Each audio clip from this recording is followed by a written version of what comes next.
Who did not see this coming? All of the red flags were there. We've seen this from their answers about blood magic. We've seen it in their character designer where they had top surgery scars. We've seen it how they said you would be interacting with all the companions and they would be pansexual. Now we have a playtester confirming that this game is ultra woke and that the main female or the Kunari companion says that she is quote unquote non-binary. You cannot make this stuff up, folks, but we saw the signs. We saw this coming. Anyone telling you that they were surprised or shocked by this, I don't know what to say.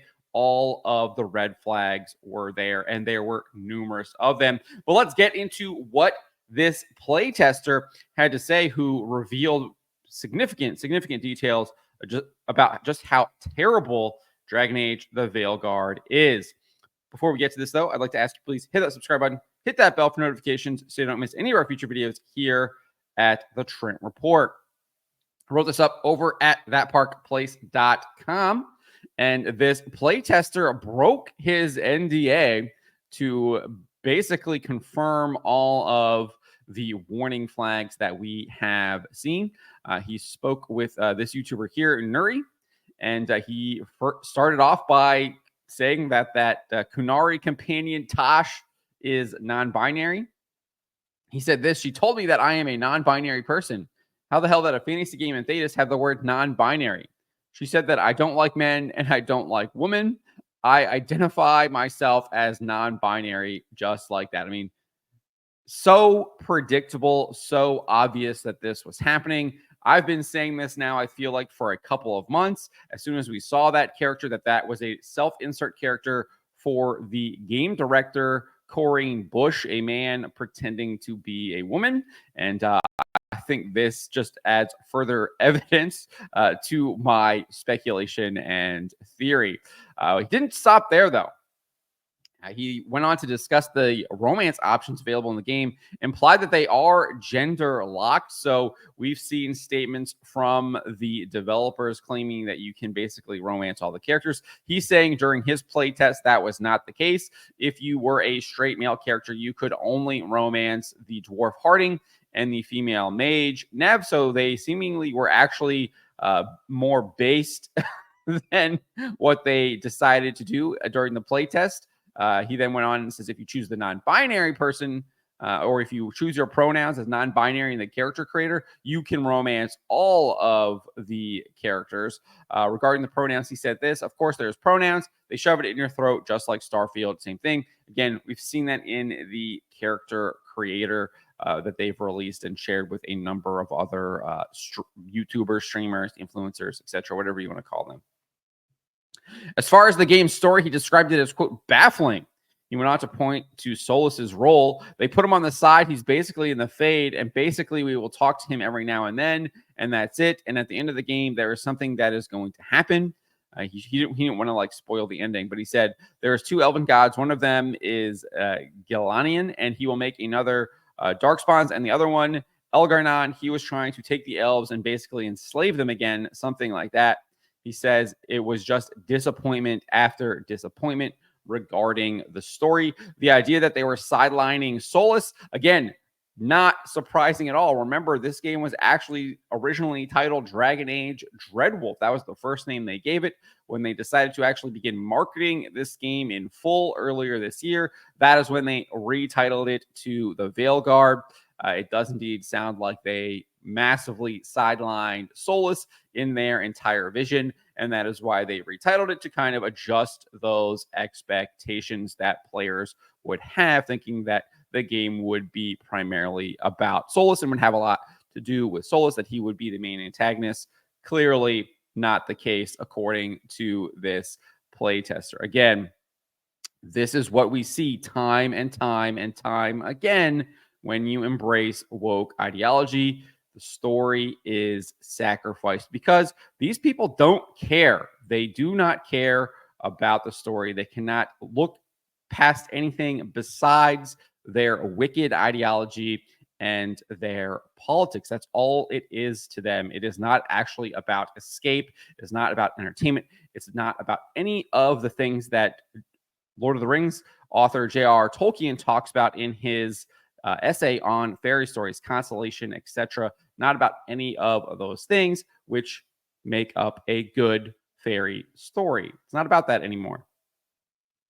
The playtester went on to share that the endings for the game are drastically different from each other, but the rest of the gameplay is not all that different. He says you have the reputation system just like Origins. If you have a good relationship with Veil Jumpers, they will help you out, and you can pursue the ending on that front. If you do this, it will go this way, but it's all based on either you can redeem Solus or you're going to end him, and that's it. He says it's Andromeda all over again. As far as how the Inquisitor affects the game, he doesn't, right? He says he basically doesn't do anything. He's just going to give you a consultation of how to defeat the Elven God because he got help in the Inquisition, and he will basically lend you support. Either he will give you the support of the Inquisition, and I couldn't really understand what he was saying there, but it depends if the Inquisition is disbanded. It's going to be a crap show because the Elven God will do like a very nasty, because all the Inquisition are corrupted. So basically, the Inquisitor does nothing. Again, we kind of knew this, or at least you could figure this out based on what these people have said. Did a previous video on this where they were talking about how none of your choices from Dragon Age Origins, Dragon Age 2, or Dragon Age Inquisition would really affect this game whatsoever. Here we have confirmation of that. So it doesn't even matter kind of what choices you really made. Doesn't really affect this game. I guess there's maybe a small little bit here where, depending on whether you disbanded or kept the Inquisition, disbanded or destroyed it, or whatever the options are. I don't remember. It's been 10 years since I played that game. That I guess that decision there makes a little bit of a difference. As far as the origin of the player character that they call Rook, he revealed that the character is recruited by Varric in a bar. Like, this is so underwhelming, but they've talked about this too. They wanted this person, they wanted this character to just be basically a nobody. They didn't want it to be a hero of Ferelden, etc. They didn't want to have this kind of hero's story, I guess. But he said this: Rook, the character, he's just a guy. They found him in the effing bar. That's it.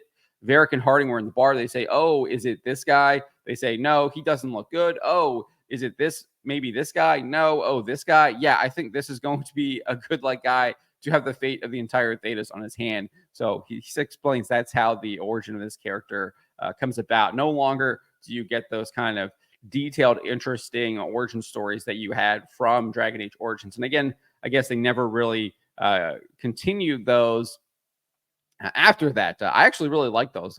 It made the game, the replayability of the game was much higher when you had those detailed different origin stories with the mage and the dwarfs and all that stuff. And the humans, etc. He then concludes here, says he was drinking in the bar, and that's it, and they took him.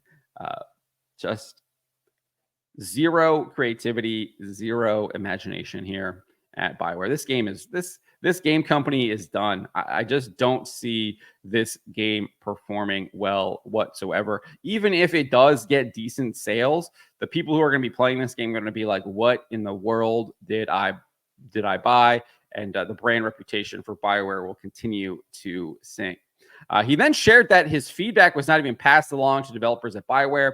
We've heard this on numerous occasions from other companies that have embraced this woke ideology. They literally don't want to listen to feedback, whether that is from players reacting to their marketing materials and their trailers. We can look to Firewalk Studios and Concord for that. Also, Ubisoft, we've heard rumors that they aren't actually listening either to anything that feedback that they're getting. But in this case, they're literally getting from people that they hire to play test the game to provide them feedback, and they're not even taking that. And he explained this. He says that he spoke to a manager who worked for EA, and he said, "How about I give you a very comprehensive feedback so you can give it to the devs and instruct them that it came from a Dragon Age fan?" He said, "Yes, I would like to do that." The manager did, but no promises. So I sent it to him and I wrote it down there because he said, "Hey, you need to write it down in our computers. You cannot write it down on your personal computer." So I write it there and everything, and I show it to him. He looked at it. He said, "This is very good. Unfortunately, I cannot send it to them." Well, he then explained why. He says, "I asked him what's the reason." He said, "This is very good feedback, but I cannot because, and then he says, he doesn't really explain what the guy told him, but he says why. He says, because he was going in like every single character. I even told them what is non-binary in the universe. How the hell this world travel through time and space to get into Thetis and the world of Dragon Age. So these people don't want their woke ideology criticized because, again, it's not about the actual story. It's not about staying true to the world. It is about pushing the gender ideology. It is about pushing the politics that accompanies that gender ideology, the power politics.